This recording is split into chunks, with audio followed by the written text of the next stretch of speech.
Hello, people. So, today we have a very interesting concept. It goes by the name of catenary problem. Very relevant for JEE Advanced. And it has some very beautiful concepts. Not only from physics point of view, but also you're going to learn a lot new about some mathematical functions which are included in this. And I'll try to explain it in the easiest possible way that this concept can be explained. So catenary problem also goes by the name of problem of a hanging rope. Problem of a hanging rope, which means that you have a uniform rope of mass m and length L, and that rope is hanging from two corners vertically. So something like this. You have this, and you have a rope, a uniform rope. Let's first take the situation to be symmetrical, where its two ends are at the same vertical level. Now, generally laws of motion में जब ये situation आती है, देखी होती है लोगों ने, तो हमें कॉर्नर पॉइंट्स के एंगल थीटा गिवन होते हैं. अब जो बेसिक क्वेश्चन होता है, जो कई बार आया भी है, कई बार आया है, उसमें ज़्यादा से ज़्यादा आपसे कॉर्नर की टेंशन पूछ लेता है. वो थोड़ा और आगे जा तो हो सकता है बॉटम मोस्ट पॉइंट की टेंशन पूछ ले, बट नो, हमारी सिचुएशन में हमें टेंशंस नहीं बतानी है. हमारी सिचुएशन में हमें बतानी है इस रोप की शेप क्या है. That is very interesting. Shape से मतलब ये है कि अगर हम इस बॉटम मोस्ट पॉइंट को ओरिजिन ले लें, तो जो ये शेप फॉर्म कर रही है wire, what is that y as a function of x. If I take x axis here and y axis here, what graph does this wire obtain on its own naturally because of its weight. Now, before we delve into the physics of this, I have to introduce two very interesting functions, mathematical functions, which goes by the name of hyperbolic functions. This is something that you must know. It goes by sine hyperbolic x or cos hyperbolic x. Now, there are two new functions that you're going to encounter. Sine x, cos x, tan x, e raise to power x, log x, ये तो हम पढ़ते ही हैं. ये भी function है एक. इस फंक्शन को प्रोनाउंस करते हैं जनरली साइन हाइपरबोलिक एक्स को प्रोनाउंस करते हैं शिंच एक्स से. ऑलराइट, सो शिंचैन तो सुना ही सब लोगों ने, तो ये शिंच है, शिंच एक्स. और इसको पढ़ते हैं कॉश एक्स. तो एक सिंच एक्स है, एक कॉश एक्स है. And by definition sinh x is defined as e raise to power x minus e raise to power minus x by two. तो अगर आपके पास कभी भी ये फंक्शन आता है e raise to power x minus e raise to power minus x upon two, इस function को नाम दे दिया गया सिंच एक्स. नाम इसलिए दिया गया क्योंकि बहुत बार आता है. सिमिलरली बीच में माइनस की जगह प्लस हो जाए, e raise to power x plus e raise to power minus x upon two हो जाए, उसको कॉश एक्स बोलते हैं. ये इनकी डेफिनेशन है. वैसे ऐसी सी एक डेफिनेशन साइन एक्स की भी होती है.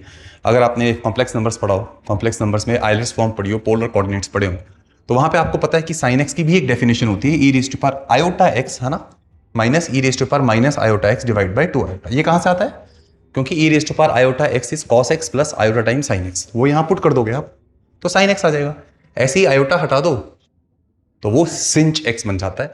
क्यों पढ़ रहे हैं आपको इस कॉन्सेप्ट में क्लियर हो जाएगा.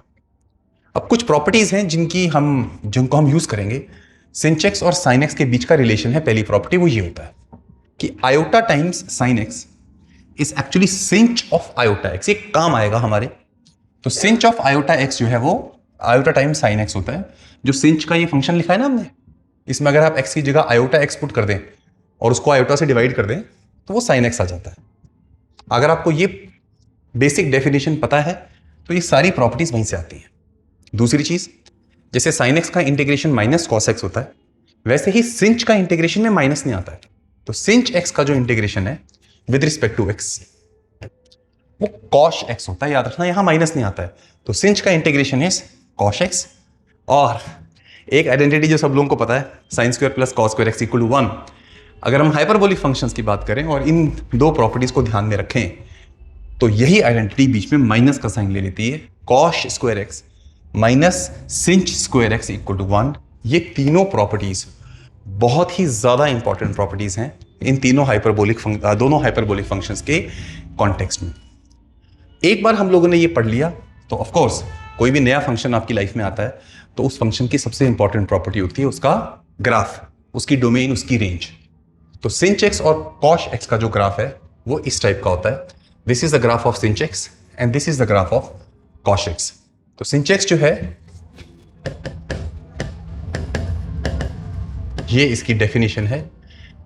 इसको जब हम प्लॉट करते हैं ये इस टाइप का आता है, इसकी डोमेन भी -∞ टू इन्फिनिटी है, मतलब रियल नंबर्स है, और इसकी रेंज भी रियल नंबर्स है।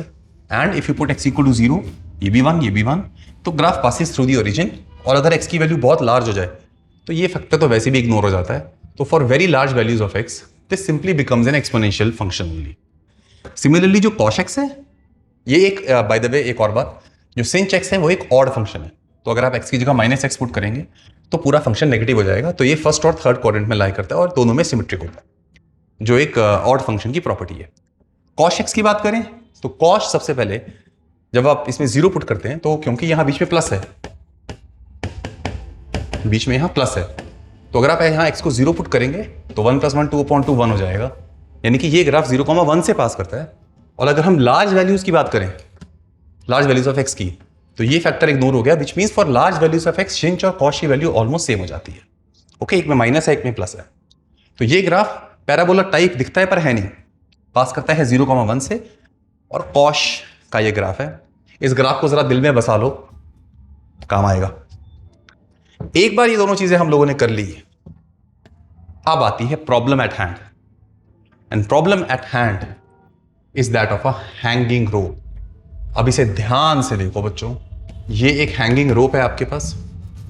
इस रोप का मास है m, लेंथ है l, बॉटम मोस्ट पॉइंट को मैंने ओरिजिन बोल दिया है। मेरे को इसका शेप बताना है। मास m है और लेंथ l है।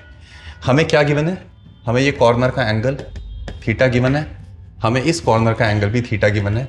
ये दोनों एंगल उसी केस में सेम होंगे जिस केस में दोनों के दोनों सेम वर्टिकल लेवल पे हैं, तब ये दोनों एंगल थीटा सेम होंगे। शेप हमें बतानी है, मास m, लेंथ है। शुरू करते हैं। तो सबसे पहले हम इस पूरी वायर पे छोटा सा कोई भी एक एलिमेंट ले लेते हैं जिस एलिमेंट की लेंथ है dl। उस एलिमेंट को मैं यहां बना देता हूं, काम आएगा। अगर इसकी लेंथ dl है और इसका ये कंपोनेंट dx और ये dy है, तो सबसे पहले पाइथागोरस थ्योरम क्या कहेगी कि dl is under root dx square plus dy square. एक एक स्टेप इंपॉर्टेंट है, ध्यान से समझना। अगर मैं यहां से dx कॉमन ले लूं, it becomes under root 1 plus dy by dx whole square. ये फर्स्ट इक्वेशन है dl और dy बाय dx के बीच में। आप लोगों ने अगर नोट किया हो, इस इक्वेशन का हैंगिंग रूप से कोई लेना देना नहीं है। This is true for any function. तो ये फर्स्ट इक्वेशन। अब दूसरी इक्वेशन कहां से आएगी? जब मैं इसका एफवीडी बनाऊंगा। तो अगर मैं इस dl लेंथ का एक एफवीडी ड्रॉ करूं आपके सामने, ये रहा dl,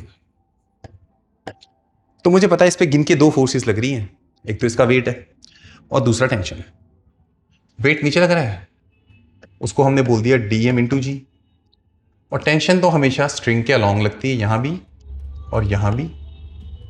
ये है tension at any x, tension at any x, और ये है tension eight x plus dx।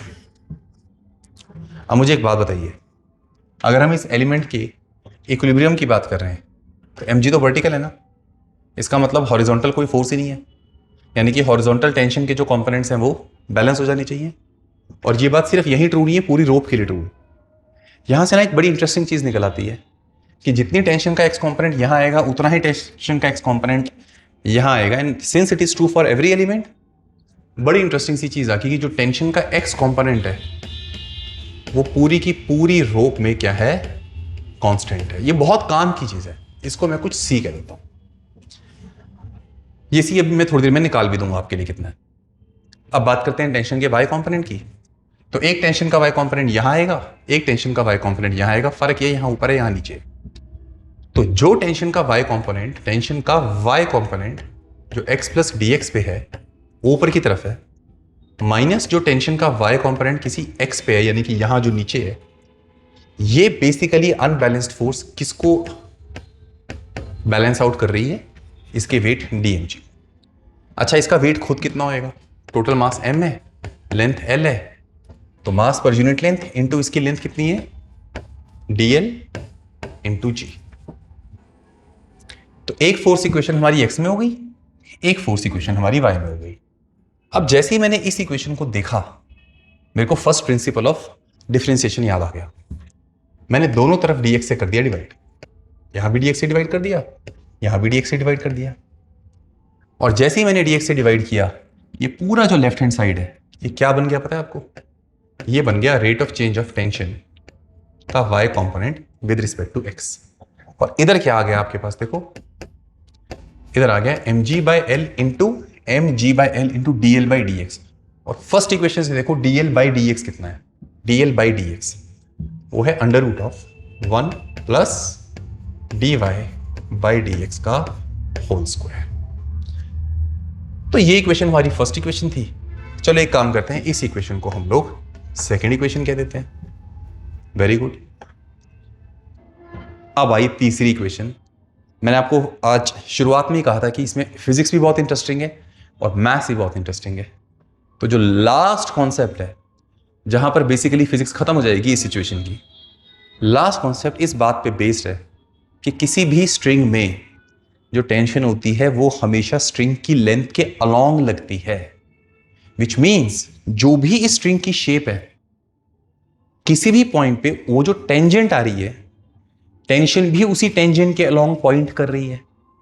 तो अगर टेंजेंट और टेंशन हमेशा, टेंजेंट भी यही है, टेंशन भी यही है, अगर ये दोनों पैरेलल हैं, इसका मतलब टेंशन की स्लोप और ग्राफ की स्लोप सेम। और टेंशन की स्लोप पता है क्या है? उसका y कंपोनेंट अपॉन उसका x कंपोनेंट। और ग्राफ की स्लोप क्या है? dy/dx। ये बेटा देखने में लग रहा है छोटी सी बात, लेकिन ये बहुत ज्यादा इंपॉर्टेंट कॉन्सेप्ट है। और ये कॉन्सेप्ट किसी भी स्ट्रिंग के लिए ट्रू है कि जिस डायरेक्शन में टेंशन है और जिस डायरेक्शन में टेंजेंट है वो हमेशा एक दूसरे के पैरेलल है। तो यहां से मेरे पास टेंशन का y कंपोनेंट कितना आ गया? dy/dx टाइम्स टेंशन का x component. And the interesting thing if you look here is कि जो टेंशन का x कंपोनेंट है वो तो कांस्टेंट है, उसको मैं c कह देता हूं। यानी कि this becomes c times dy/dx। ये क्या लिखा हुआ है मैंने? टेंशन का y कंपोनेंट। सेकेंड इक्वेशन में क्या दिख रहा है? d/dx of dy। यहां आ रहा है ty, इसको भी डिफरेंशिएट कर दो, d/dx of dy with respect to x, इसको डिफरेंशिएट कर दो। इधर क्या आ जाएगा? कांस्टेंट तो बाहर आ जाएगा। एंड dy/dx का डिफरेंशिएशन क्या हो जाएगा भाई? d2y/dx हो जाएगा। इस इक्वेशन को बोल दो इक्वेशन नंबर 3। चलो एक काम करते हैं, अब ये c भी निकाल लेते हैं। c है यहां टेंशन का कौन सा कंपोनेंट? x component. मान लो कि इधर टेंशन t है, मान लो इधर भी टेंशन t है, तो ये वही बेसिक लॉज ऑफ मोशन है। पूरी की पूरी रोप का एफवीडी बना दोगे तो टेंशन का साइन कंपोनेंट ऊपर, टेंशन का साइन कंपोनेंट ऊपर, यानी कि 2t का साइन थीटा कंपोनेंट किसके इक्वल आ जाएगा? टोटल mg के। तो यहां से बच्चों टेंशन कितनी आ जाएगी? mg/2 sine theta. याद रहे ये टेंशन कॉर्नर्स की टेंशन है, ओके, स्पेशल पॉइंट्स जो कॉर्नर्स है। और फिर यहीं से अगर मैं इस टेंशन का x कंपोनेंट लिखूं तो वो इसका cos कंपोनेंट आ जाएगा। cos component becomes mg/2 sine theta into cos theta. तो this becomes mg/2 tan theta. ये क्या है? ये टेंशन का x कंपोनेंट है। हालांकि ये टेंशन का x कंपोनेंट मैंने कॉर्नर्स पे निकाला है, लेकिन हम ये भी प्रूव कर चुके हैं कि ये हर जगह सेम है। तो यही वो c है जो मुझे चाहिए। एंड माइंड इट, यहां जो ये थीटा है ये किसी जनरल पॉइंट का एंगल थीटा नहीं है, ये एंगल थीटा कॉर्नर्स का एंगल थीटा है जो मुझे गिवन है। ये मेरा कांस्टेंट है mg/2 tan थीटा। अगर मैं इसे यहां पुट कर दूं from 2 and 3, what do we get? What do we get? यहां आ जाएगा, नीचे से देखो कांस्टेंट कितना था ऊपर? कांस्टेंट था mg/2 tan theta into d2y/dx square equal to, और ऊपर से d/dx ऑफ dy कितना है? mg/l into under root 1 plus dy/dx whole square. I think mg and mg पूरा उड़ गया. Beautiful equation. Beautiful equation, and this is precisely where your physics is pretty much done. What do you get for d2y by dx square? d2y by dx square becomes 2 tan theta upon L. Whole thing is a constant into under root of 1 plus dy by dx whole square. People, my sweet people, if you look at this equation very closely, there is only y and x in this equation. This is a differential equation between x and y. Theta corners का angle है मुझे पता है, L रोप की length है मुझे पता है. This is a relationship between dy by dx and its derivative. Technically speaking, even this can be called the shape of the equation, right? Shape does not mean that you always have to find y as a function of x. You can also find the governing equation from where y equal to fx can be derived. And this is a graph, this is an equation which relates the slope and curvature of this slope. Now the physics part is over. What is left is to integrate this. If you integrate it once and then twice, you will get y as a function of x. And we are going to do that in the second part so that the video becomes a little smaller and you have time to absorb this. All right, this in itself is essentially the shape, और ये as it is भी पूछी जा सकती है.